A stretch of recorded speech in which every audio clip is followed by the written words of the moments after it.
Hello students, welcome to my YouTube channel Sushma Rajgupta. हम लोग कर रहे हैं BCom third semester cost accounting. आज हम नया चैप्टर शुरू करने जा रहे हैं, दैट इज़ मटेरियल, जिसमें हमारा टॉपिक है परचेज प्रोसीजर। चलिए शुरू करते हैं।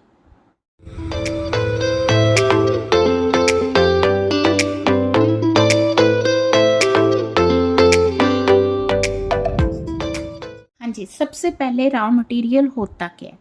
जब हम बात करते हैं किसी भी प्रोडक्ट की कॉस्ट कैलकुलेट करने की, तो उसमें मटेरियल जो है वो सबसे इम्पॉर्टेंट पार्ट है।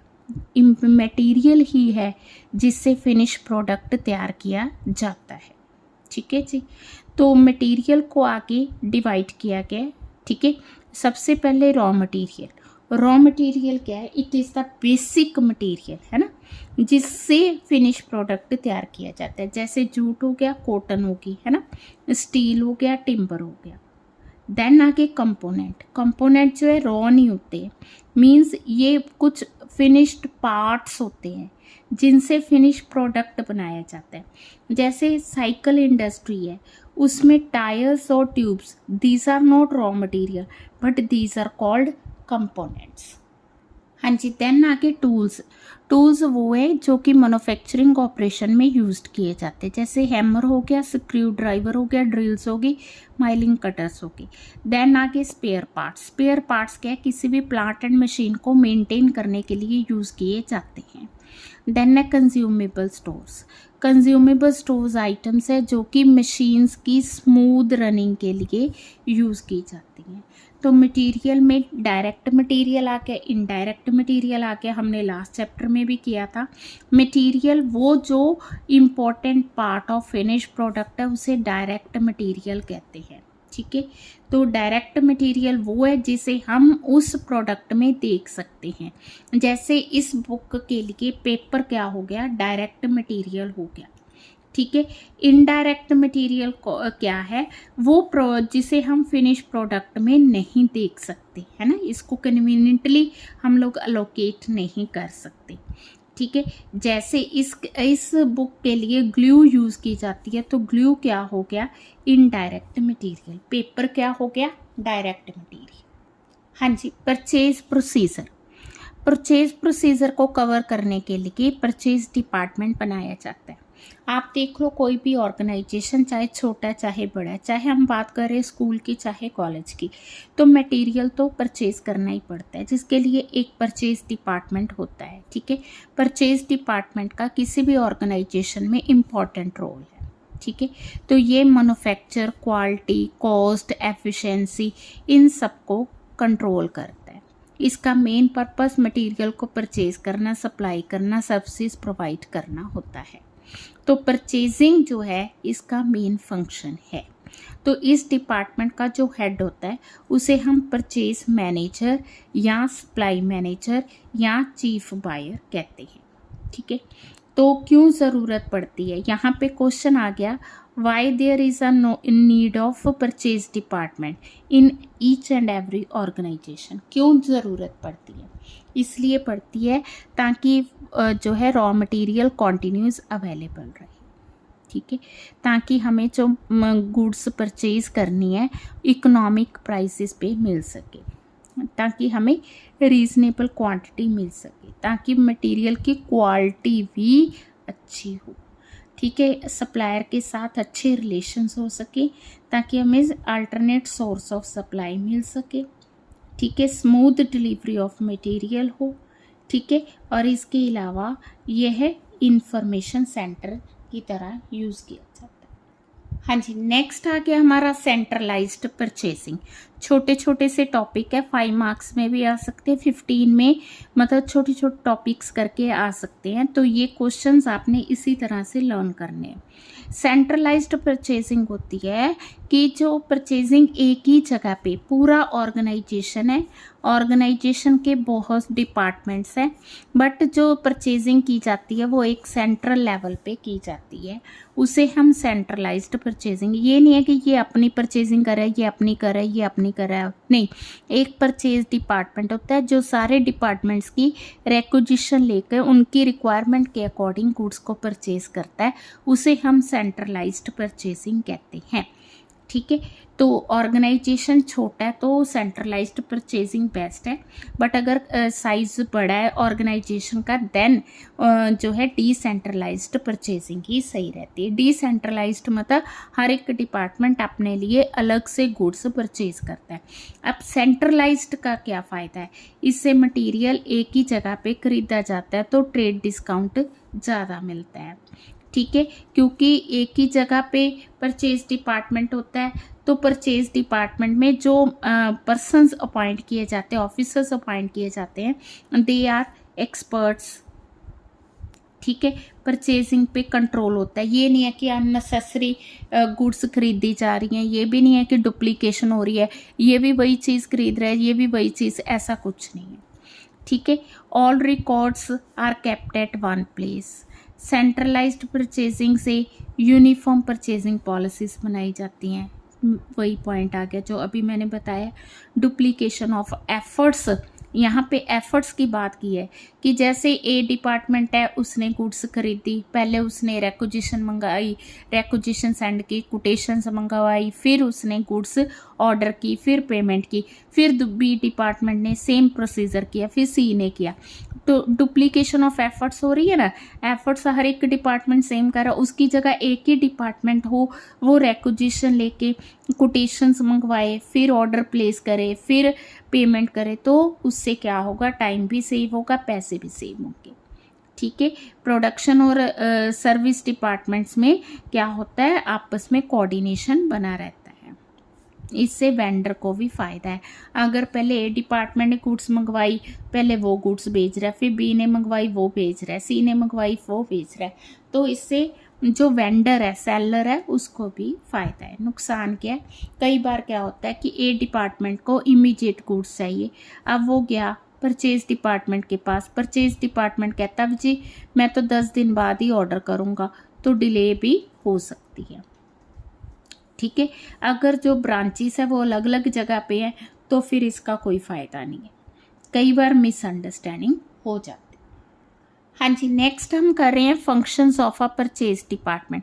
परचेज डिपार्टमेंट क्या क्या काम करता है। हाँ जी, सबसे पहले वो परचेज रेक्विजिशन जो है वो रिसीव करता है। परचेज ऑफिसर, ठीक है, खुद कोई परचेज नहीं करता, मटेरियल जिसकी डिपार्टमेंट की रिक्वायरमेंट है उसके अकॉर्डिंग परचेज करता है। तो सबसे पहले वो परचेज रेक्विजिशन इसके वर्ड से ही पता चलता है कि जो डिफरेंट डिपार्टमेंट्स की रिक्वायरमेंट्स है वो मंगवाता है। ठीक है, तो ये ज़्यादातर जो रेक्विजिशन है ट्रिप्लीकेट होता है, इसकी 3 कॉपीज़ होती हैं। जो ओरिजिनल कॉपी है वो परचेजिंग डिपार्टमेंट को भेजी जाती है, एक कॉपी स्टोर कीपर को भेजी जाती है, और तीसरी कॉपी डिपार्टमेंट अपने पास खुद रखता है। ठीक है, तो ये जो परचेज रेक्विजिशन है स्टोर कीपर है ना, इनिशिएट करता है कि हाँ भाई अब जो है यहाँ पे इस मटेरियल की ज़रूरत है। ठीक है, परचेज रेक्विजिशन में इंफॉर्मेशन इसके लिए ज़रूरी है, हमें पता हो कि कौन सा मटेरियल खरीदना है, कब खरीदना है और कितना खरीदना है। अब परचेज डिपार्टमेंट के पास रेक्विजिशन आ गई है, अब वो देखेगा कि जो रेक्विजिशन है, जो मटेरियल किसी भी डिपार्टमेंट को चाहिए है ना, तो वो कहाँ से आ सकता है, उसका सोर्स ऑफ सप्लाई क्या है। अब जब हमने सप्लायर देखना है तो हमने देखना है कि उस सप्लायर की मैन्युफैक्चरिंग कैपेसिटी क्या है, उस पर हम कितना रिलायबल हो सकते हैं, उसकी फाइनेंशियल कंडीशंस क्या है, मैनेजमेंट कैसी है, प्राइस कोटेशंस कैसी है, क्वांटिटी किस पे वो हमें डिस्काउंट वगैरह दे रहा है, टर्म्स ऑफ पेमेंट क्या है, टर्म्स ऑफ डिलीवरी क्या है। ये सारे फैक्टर चेक करने के बाद हम जो है सप्लायर से इंफॉर्मेशन उसको कहेंगे कि तू हमें कोटेशन भेज, है ना, तो ये सारा चेक किया जाता है। हाँ जी, अब हमने ऐसा नहीं है कि सप्लायर एक सिलेक्ट कर लिया, चलो जी हर बार उसी से माल मंगवा रहे हैं, नहीं, हमें उसकी पीरियोडिकल इवैल्यूएशन करनी ज़रूरी है। ठीक है, ये तो नहीं है कि उसकी क्वालिटी बैड होगी या डिलीवरी टाइम गलत हो गया, सेल्स पॉलिसीज़ में कुछ है, तो मटेरियल जो है ओपन टेंडर से भी ले सकते हैं लिमिटेड टेंडर से भी ले सकते हैं, सिंगल टेंडर से भी ले सकते हैं। ओपन टेंडर का मतलब क्या है कि हम लोग कोटेशन जो है कई लोगों से मंगवा रहे हैं, इसके लिए हमने क्या किया, न्यूज़पेपर वगैरह में एडवर्टाइजमेंट दी है। लिमिटेड टेंडर का मतलब है लिमिटेड नंबर ऑफ सप्लायर से हम जो है कोटेशंस मंगवा रहे हैं। सिंगल टेंडर का मतलब किसी एक पर्सन से ही हम गुड्स जो है मंगवा रहे हैं, कोटेशन मंगवा रहे हैं।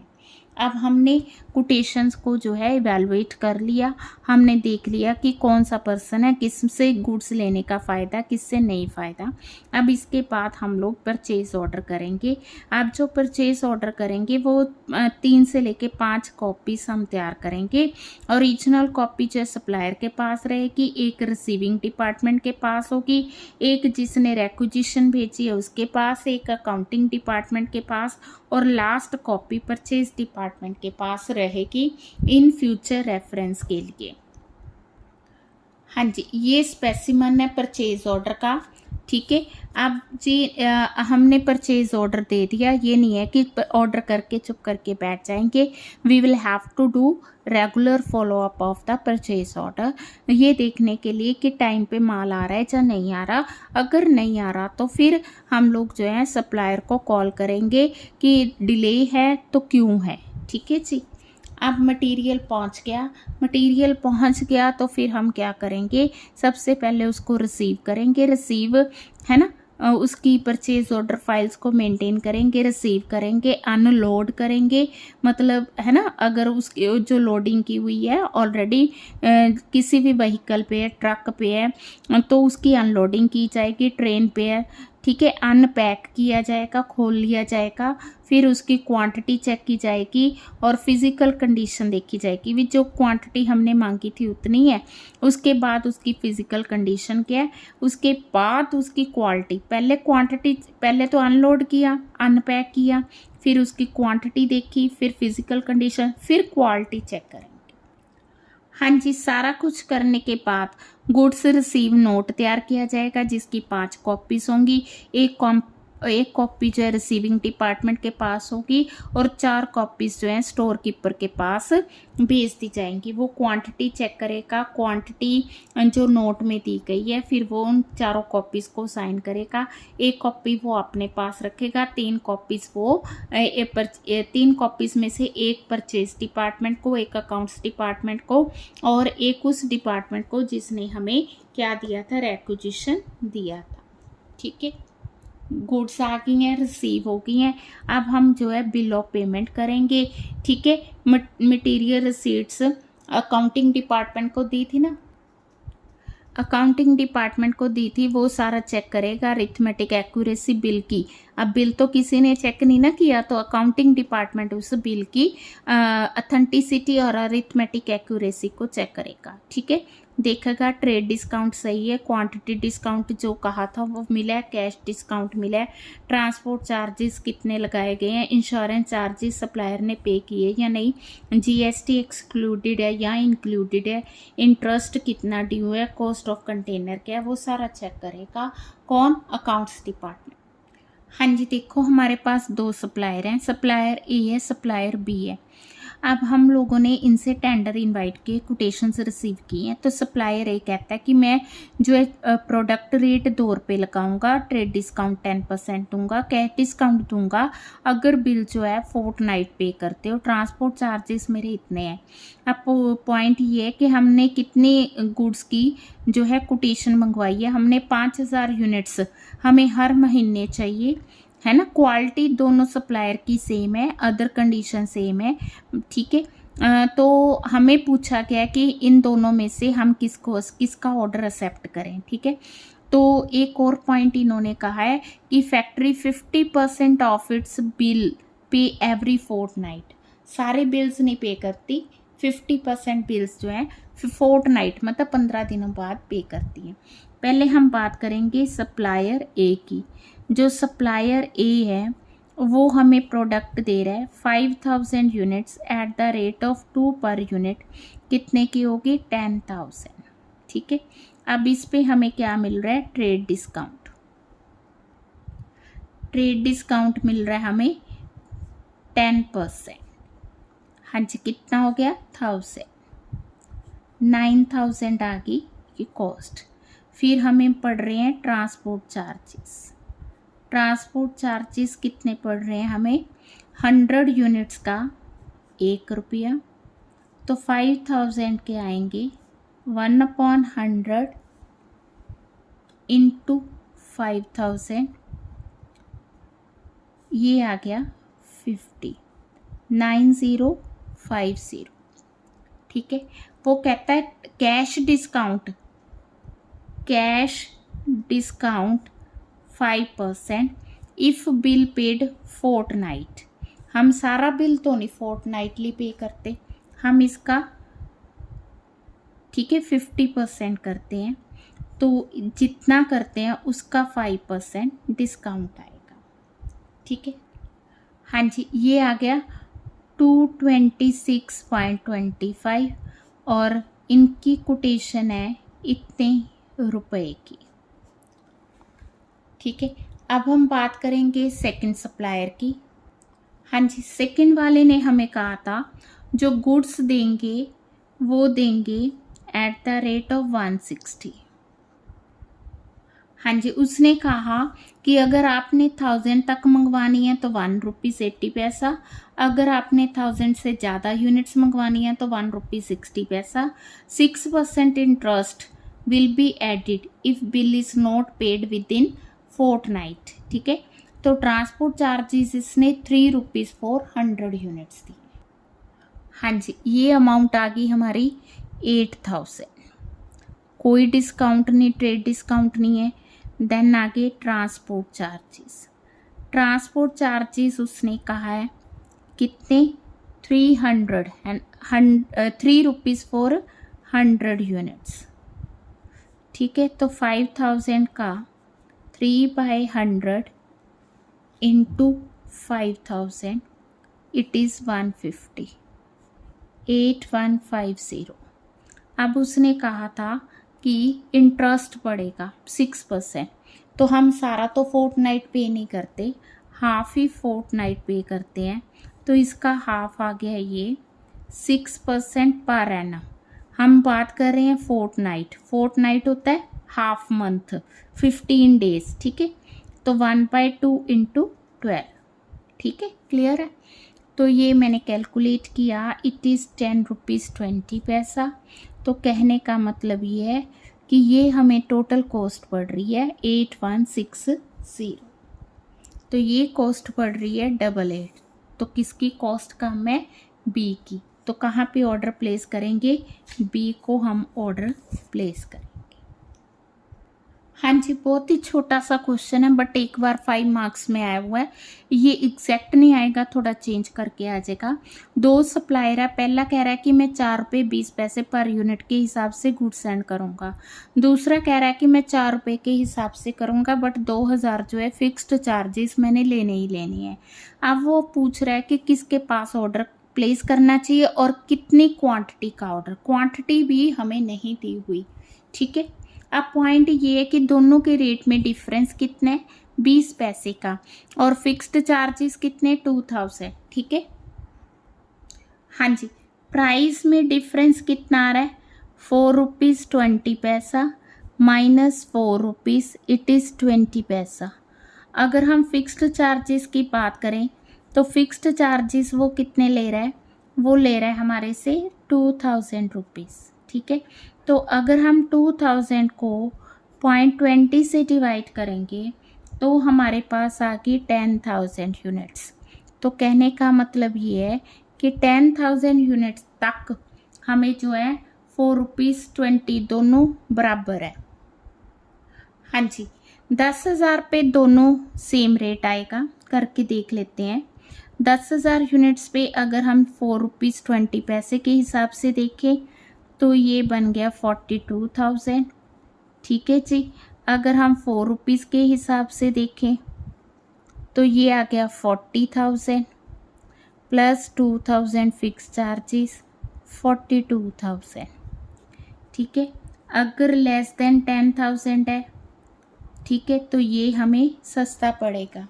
कैसे, तो जैसे हम बात करें 8000 यूनिट्स की, 8000 इंटू 420, ठीक है, तो ये बन गया 33,600। अगर हम बात करें इस सप्लायर की, तो ये हमें 4 रुपये की गुड्स दे रहा है बट 2000 फिक्स्ड चार्जेस ले रहा है, तो ये आ गया 34,000। तो अगर लेस देन 10,000 है तो ये सही है, अगर मोर देन 10,000 है वो भी करके देख लेते हैं, तो दूसरा सही है। अब अगर हम बात करें 12,000 यूनिट्स की इंटू 4 रुपीज़ 20 पैसा, ठीक है, ये बन गया 50,400। 12,000 इंटू 4 48,000, 2,000 आगे फिक्स्ड चार्जेस, तो ये 50। अब ये ज़्यादा सही है, समझ के। तो 10,000 पे दोनों बराबर हैं, लेस देन 10,000 ए सही है, मोर देन 10,000 बी सही।